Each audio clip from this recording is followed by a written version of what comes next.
No, there's some guys that would love to take that we've been taking to the hotel we can't take. But this time of year, some of the attrition starts to set in. So it was somewhat clear. You always feel bad for the guys who they've been traveling, all of a sudden now they can't. That's 4 or 5 guys who care, but pretty clean.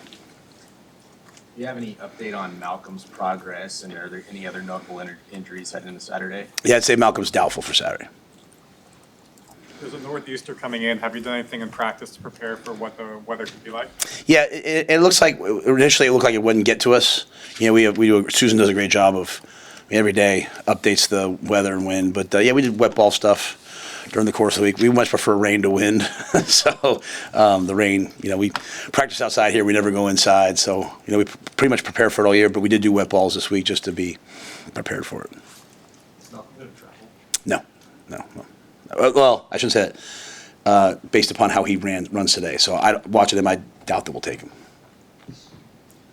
I was trying to keep that from Maryland, and you asked me the question. So yeah. No, I'm just teasing.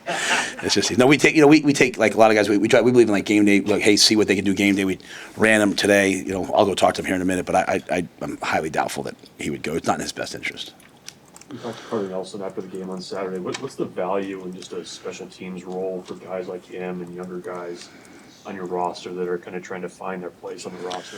Yeah, special teams does 2 things. It develops guys with game reps, and as they start making plays with that, the game doesn't become quite as big, and so then their roles and your comfort with them and their roles goes up in other areas. And then number 2, with the way that we're playing special teams and the things that we're trying to do, and taking some chances and trying to be explosive, guys are not just playing special teams; they're causing you to win. If you're out there on punt return right now, hey, go block a punt and change the game. If you're on a field goal, hey, go block a field goal and change the game. And so it's not like, hey, I'm going to go play special teams because coach wants me to play special teams. It's I'm going to go affect winning, and that's a cool mindset to have.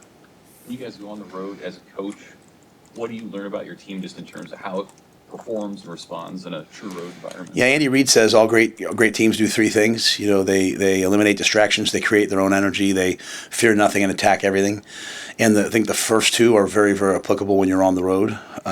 We won't have what I think is the best student section in the world. We won't have them there an hour and a half before the game cheering for us. We won't have our own locker rooms, our own thing. So you're in a new place. It's just us. Now, we're obviously blessed that our fans travel at a high level, but you get the point of, being in Memorial Stadium, obviously. So you have to create your own energy. It has to come from brotherhood and caring about each other and the love of watching your teammate, make a play and cheering each other on. So that juice has to come from us, and you have to eliminate the distractions, right? I'm lucky that we have a guy like Corey Campbell that, he does the travel meeting for me. I don't have to get up there and be like, remember? I'm lucky that we have a guy like Mitch Cholowinski, sports science, who just, they eliminate all those distractions. What Kristen does, taking our own chefs on the road and all that, like cooking for our guys, eliminates that distraction. And then, Susan, Thomas Bowling, they work so hard on the travel, and hey, we think it's going to take this long to get here. So eliminating those distractions, because we don't want to make excuses, and we don't want to let others make them for us. And so I think you do that, then all of a sudden you turn going on the road, which it's a little bit harder. You turn it into a positive. And I think all of our guys are really, really excited to get in the hotel and spend 2 nights together and, chill and at the same time go work for a common goal. In terms of your leaders on the team, just I guess with this being the first true road game, just what are you hearing from some of those captains and upperclassmen? That they're ready to go. They respect the heck out of the team that we're facing. They know the battle that it's going to be.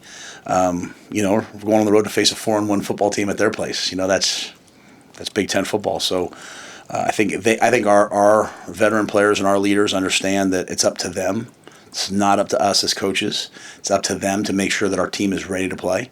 All we can do is give them the best schedule possible and do all the things I just talked about, the best travel, and try to eliminate the distractions. And then they're the ones who have to create the energy.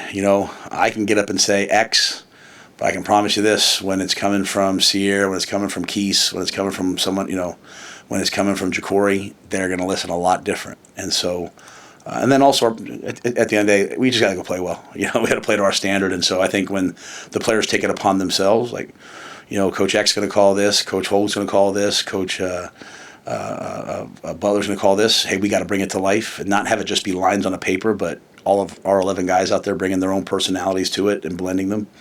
That to me is the message, and so I think our guys have gotten that loud and clear. And I have really no concerns about that part of it. It's all just going to come down to the football and who plays better football. Hey, Coach, you're a football savant, but have you heard the news about a Lincoln High School forfeiting a game against Omaha High School later tomorrow? I have not heard that. I'm sorry. So, long story short, and the people in here correct me if I have information wrong, a high school here in Lincoln forfeited the game because of injury concerns against a powerhouse up in Omaha. So I'm just curious at your thoughts as a football savant, like what that kind of means to the kids in the program not being able to play that game. First of all, thank you for calling me that. That's the nicest thing anyone said in this room in a while. Maybe, Amy, have you written something nice about me lately? No? Okay, never mind. Maybe. Maybe? I've written a lot lately. Okay. And I don't really read the paper very often, so I don't really know what's always happening just because I'm in football season, right? And I'm just kind of locked in. So it's hard for me to comment on a situation I really don't know. I do think probably, health and wellness always comes first, but I don't know the situation well enough to comment. I'm sorry. Is there any other players of note that are ruled out, not going to travel? Nope. Gosh, you're really trying to get me today, huh? Do I know the first play? That's actually my first thing I ask Dana every Friday. I'm like, just tell me what's the first play. All right, cool. I love that one, no matter what he says. Kind of random, but Troy shared on social media that you paid a visit to the marching band as well. I guess what inspired you to do that? Did you have a message for them? Oh, it was Troy set the whole thing up, and I just think on behalf of Troy, one thing I love about Troy Dannon is he's a visionary, but he also he cares about everything, right? There's a lot of football ADs out there, right? And he's an AD for everybody who also takes unbelievable care of us. And I love the fact that we're great at all these different things. And we have an amazing marching band. And, going back to the summer, we had them out of practice and we had them play, and just the camaraderie of that was awesome. There's a young lady in the marching band, Allison, she lives out in Waverly. She's basically become part of our family now. She takes care of our dogs when we're not able to. And so you see how hard they work. You see their schedule. It's 8 or 9 o'clock at night, maybe wishing I go out for a walk, and you can hear them practicing. They were practicing this morning. We were waiting to talk to them, and it was cold out, man. I was out there kind of with my hands in my pocket because they worked their tails off, right?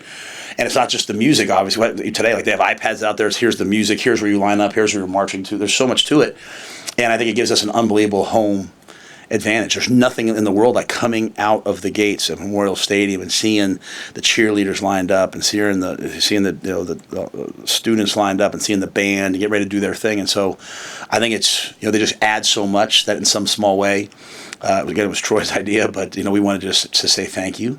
And we have 3 more opportunities this year to play in front of our student section, which I love, our fans, which we love, and our band and our cheer squads and all that. So just a simple way to say thank you. And what better way to say thank you to college students than get them something to eat? So it was fun this morning. It was fun. It was a great way to start the day to just be grateful. And unfortunately, they're not with us. The travel in this conference, it's hard to take those people with us, but they're with us always because they're part of Husker Nation. All right, see you guys. The message singer said in the past